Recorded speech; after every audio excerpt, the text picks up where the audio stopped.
আসসালামু আলাইকুম, সবাই কেমন আছো? আশা করি ভালো আছো। তো আজকে তোমাদেরকে শেয়ার করবো পাস্তা রান্না করা। এখানে আমি দুই ধরনের পাস্তা নিয়েছি, কিছু ভেজিটেবল সিদ্ধ করে নিয়েছি, কাঁচামরিচ, পেঁয়াজ কুচি, লবণ, নিজের হাতে বানানো সস, মরিচের গুঁড়ো, ভাজা জিরের গুঁড়ো ও 4টা ডিম সিদ্ধ করতে দিয়েছি। এবার চুলায় পর্যাপ্ত পরিমাণ পানি দিয়ে লবণ, সামান্য একটু সয়াবিন তেল দিয়ে দিলাম। পানিটা বলক চলে আসছে, এবার পাস্তাগুলো দিয়ে দিব।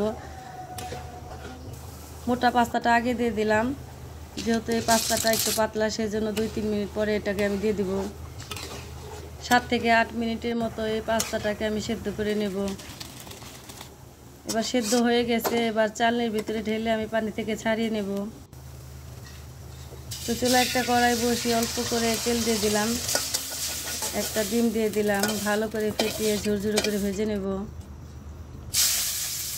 এবার একটু তেল দিয়ে পেঁয়াজ কুচিটাকে আমি হালকা করে ভেজে নেব। সামান্য একটু পানি দিয়ে দিলাম মরিচের গুঁড়ো, লবণ ও নিজের হাতে বানানো সস। ভালো করে নেড়ে চেড়ে নিয়ে সিদ্ধ করা ভেজিটেবলসগুলো আমি দিয়ে একটু কষিয়ে নেব। এখানে আলু, টমেটো, পটল, গাজর, মিষ্টি কুমড়ো দিয়েছি। আমি একটু কষিয়ে নেবার পর এখানে দিয়ে দিলাম মরিচ কুচি। তো সব কিছু ভালো করে কষিয়ে নেবার পর পাস্তাগুলো ঢেলে দিয়ে নেড়ে চেড়ে দিয়ে ফেটানো ভাজা ডিমটাকে দিয়ে দিব। এরপর দিয়ে দিব সিদ্ধ করা ডিমটাকে কুচি কুচি করে কেটে। তো এই তো রেডি হয়ে গেছে আমার পাস্তা। আশা করি তোমাদের ভালো লাগবে। তো ভালো লাগলে লাইক, কমেন্ট, শেয়ার করে পাশে থাকবে।